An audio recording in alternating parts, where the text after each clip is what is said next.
नमस्कार, मैं प्राध्यापक डॉक्टर अनूप दलवी, अध्यक्ष हिंदी विभाग RBNB कॉलेज श्रीरामपुर। आज हम FY BA इस कक्षा की अलका सरावगी द्वारा लिखित मिसेस डिसूजा के नामपत्र इस कहानी का अध्ययन करेंगे। अलका सरावगी हिंदी की समकालीन महिला लेखिकाओं में एक चर्चित कथाकार के रूप में विख्यात है। उनका जन्म 17 नवंबर 1960 ईस्वी कोलकाता में हुआ। उन्होंने अपनी उच्च शिक्षा कोलकाता से ही प्राप्त की। MA हिंदी साहित्य में उन्होंने किया। अलका सरावगी की पहली कहानी वर्ष 1996 में कहानियों की तलाश में प्रकाशित हुआ है। अलका सरावगी अपने उपन्यास कली कथा वाया बाईपास इस उपन्यास से प्रकाश में आई, जिसे सन 2001 में साहित्य अकादमी पुरस्कार के द्वारा विभूषित किया गया है।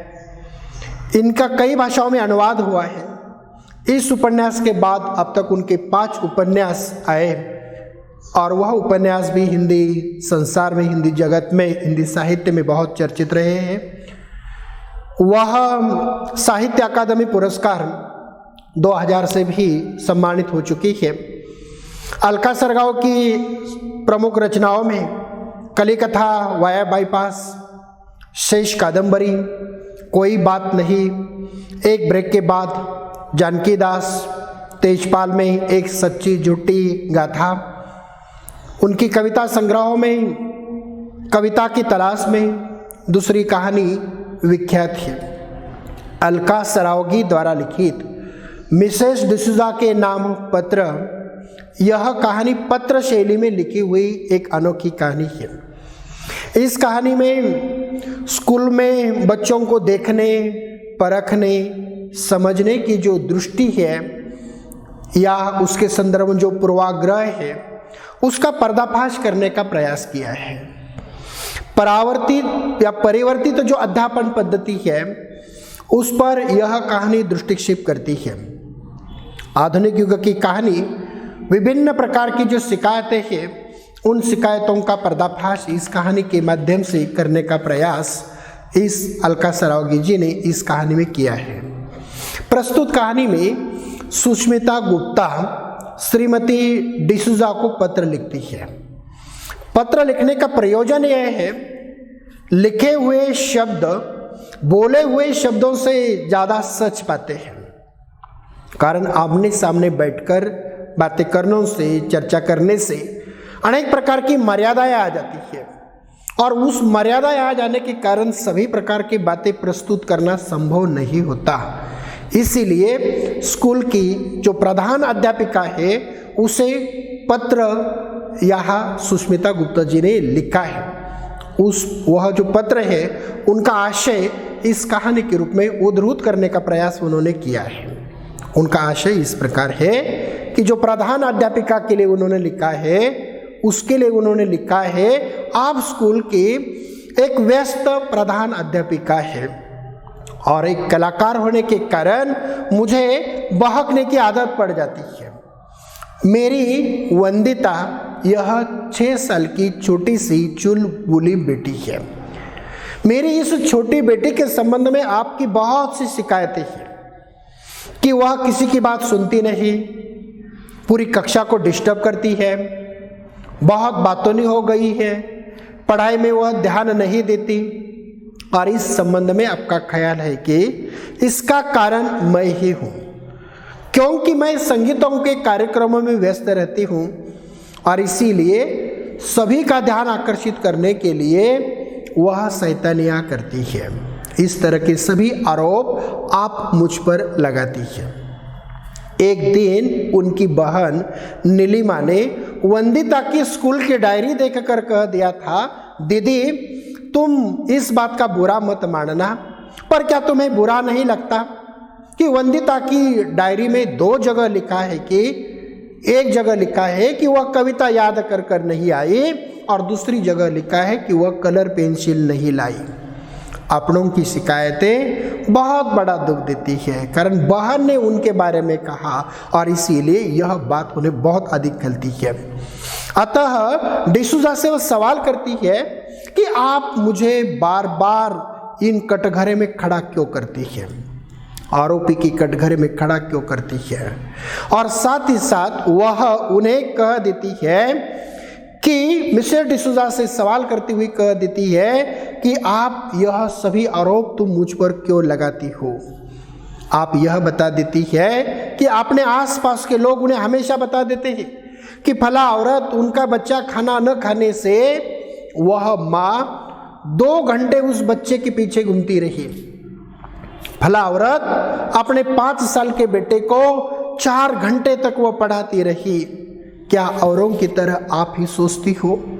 बच्चों का एक मनोविज्ञान होता है, बच्चों की कुछ क्षमताएं होती है, वह उनका बाल मानस पहनकर, उनकी क्षमताएं पहनकर हम लोगों ने उनके साथ अध्ययन करना चाहिए, उनके साथ संस्कार के पाठ उन्हें पढ़ाना चाहिए। क्या आप भी अन्य औरतों की तरह सोचती हो? औरतों को अपना स्वयं का जीवन जीने का कोई अधिकार नहीं है? क्या मेरे जीवन में वंदिता और संगीत दोनों एक जगह नहीं रह सकता? दोनों एक साथ नहीं पल सकते? मैं जिस तरह से वंदिता बीमार होने पर उसके पापा भी मुझे उसकी ओर ध्यान रखने के लिए कहते हैं, ध्यान देने के लिए कहते हैं, अगर उसके पापा नहीं कहेंगे तो क्या मैं बेटी की ओर ध्यान नहीं रखूंगी? और आपसे यह सारी मुसीबतों का जड़ मेरा यह संगीत लगता है, कारण मैं संगीतों के कार्यक्रमों में व्यस्त रहने के कारण अपनी बेटी की ओर ध्यान नहीं दे सकती और इसीलिए यह जो सभी समस्याएं हैं उन समस्याओं का जड़ आपको मेरा संगीत लगता है। आपने बेटी को स्कूल में दाखिल करते समय इंटरव्यू लिया था और उस इंटरव्यू के समय जब मैंने रेडियो कलाकार होने की बात तुम्हें बता दी थी तो आप कितनी खुश हो गए थे। बच्चों का मनोविज्ञान न जानकर अत्यंत कृत्रिम ढंग से बच्चों की ओर देखना, यह उनका विकास नहीं होता बल्कि उनका विकास की प्रक्रिया और अधिक घटती है। इसीलिए वह मिसेस डिसूजा को कहती है, मुझे वंदिता से बढ़कर कुछ नहीं है। एक बात अत्यंत स्पष्ट है कि हर माता पिता को अपने संतानों से बढ़कर कुछ भी नहीं होता है। वह अपना सारा ध्यान उनकी ओर केंद्रित करते हैं। परंतु आप सोचिए कि हम अपने बच्चों के लिए कितने महत्वाकांक्षी बन गए हैं कि उन्हें कुछ बनाने की हम तपस्या कर रहे हैं। एक दिन बच्चा कविता याद कर कर नहीं आया तो हमें ऐसा लगता है कि उसका पूरा जीवन अंधकारमय हो जाएगा, लेकिन मैंने विश्वास बनाए रखा है। मेरी ये इच्छा है या मेरे जीवन का जो संघर्ष है उस संघर्ष से मेरी बेटी वंदिता कोई ना कोई संस्कार लेगी और मेरा यह जो संघर्ष है यह संघर्ष उनके संस्कार का एक प्रमुख हिस्सा बन जाएगा। कारण बच्चे हमेशा अवलोकन करते हैं, बच्चे अवलोकन प्रिय होते हैं और इसीलिए आसपास की परिस्थितियों का अवलोकन कर कर वह परिस्थितियों से बच्चे सब कुछ सीखते हैं। इसीलिए अपनी पारिवारिक परिस्थिति भी बच्चों के संस्कारों का एक प्रमुख हिस्सा बन जाता है। हम सभी यही चाहते हैं कि जीवन पूरी तरह से पूर्ण हो और चरम उत्कृष्ट हो, तो यह संभव नहीं होता। जीवन में कुछ अच्छाइयाँ भी होती है, कुछ बुराइयाँ भी होती है और उनका समन्वय जो है वो अत्यंत आवश्यक होता है। परंतु छोटे छोटे ऐसे अनेक काम होते हैं कि जिन कामों को टाला नहीं जा सकता और उसके कारण पूरा का पूरा समय इच्छा होने के बावजूद हम बच्चों के लिए नहीं दे पाते। एक दिन पार्क में वंदिता के हम उम्र बच्चे खेल रहे थे और उनकी ओर देखकर वो गरीब बच्चे जो खेल रहे थे तो उनके कपड़ों का एक ही रंग था, बदरंग या मटमैला या कोई रंग ही नहीं था।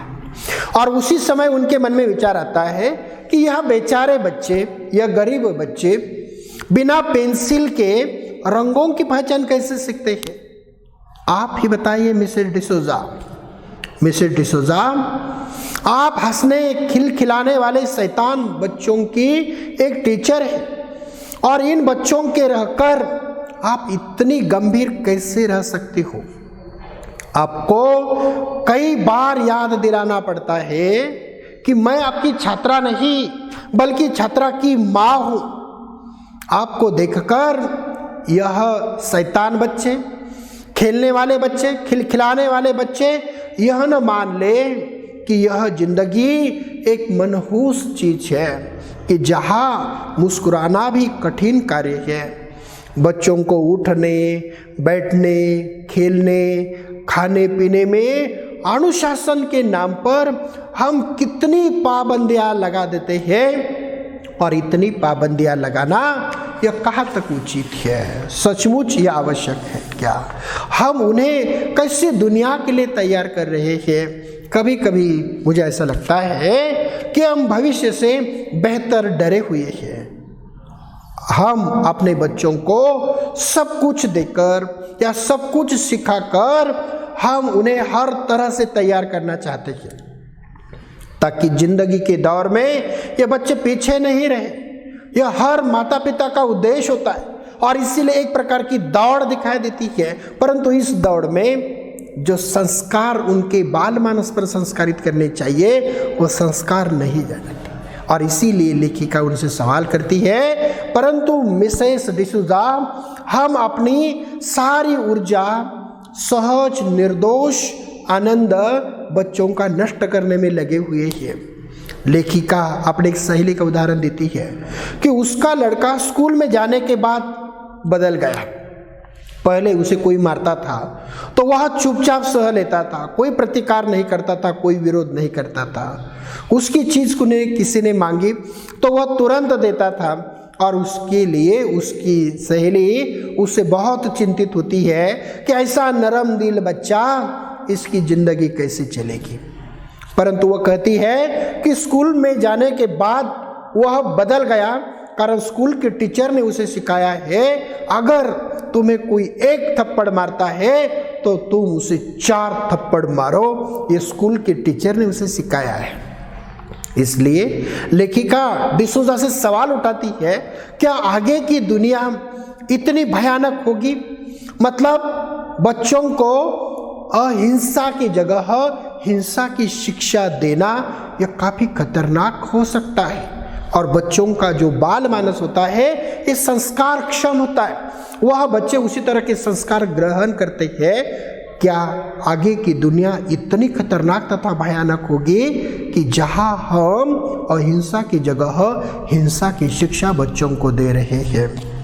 लेखिका मिसेस डिसूजा को पत्र लिखने के बहाने इस दुनिया को समझाने की कोशिश कर रही है, कारण यह प्रश्न केवल उनकी वंदिता तक सीमित नहीं है, तो यह सभी बच्चों तक उनका यह प्रश्न सीमित है। और इसीलिए वह कहती है, हम जीने के जिन तरीकों को सही मानते हैं वह सही है या गलत वह हमें पता नहीं है। जिंदगी बड़ी रहस्यमय है, जिंदगी को जान पाना यह आसान नहीं है। सभी सभ्यता का अंतिम लक्ष्य चरम करुणा को पाल लेना नहीं है।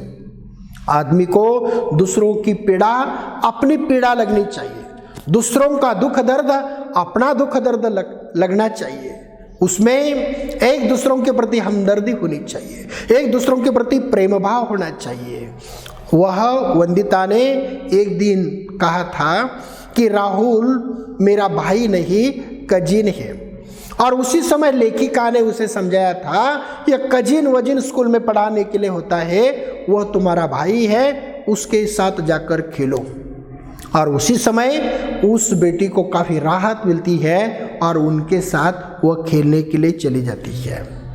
लेखिका मिसेस डिसूजा को कह देती है, अभी तक जीवन जीने का सही फार्मूला हम लोग तय नहीं कर पाए कि जीवन कैसे जी जा सकता है। उनकी एक सहेली आभा की माँ जो है, वह आभा सैनिक अनुशासन में पलकर वह बड़ी हुई। जैसे फोन की घंटी 2 बार से अधिक नहीं बजनी चाहिए। एक ही बात को पहली बार समझ लेना चाहिए। अतः मानसिक सतर्कता और कम ऊर्जा में बहुत अधिक काम करने की क्षमता उसमें जरूर विकसित हुई, परंतु वह एक भावहीन चेहरा लिए अपनी पति के आज्ञा के अनुसार वह कार्य करती है। वह अपने लिए किसी का मजाक करना तो दूर, परंतु किसी के मजाक करने या हंसने के द्वारा भी वह हंसती नहीं है।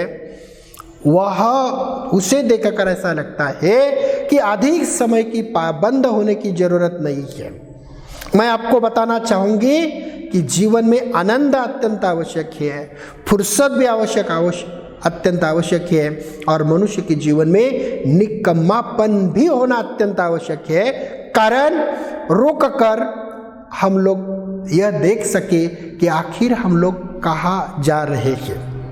कारण जिंदगी की दौड़ में सभी दौड़ रहे हैं और इस दौड़ में जीना ही भूल गए हैं। इसलिए निकम्मापन भी जीवन में अत्यंत आवश्यक होता है, ताकि रुक कर हम लोग यह देख सकेंगे कि आखिर हम लोग कहाँ जा रहे हैं। और इसीलिए जीवन में यह सभी बातें हो, आनंद है, फुर्सत है, निकम्मापन है, गपशप है, यह अत्यंत आवश्यक होता है।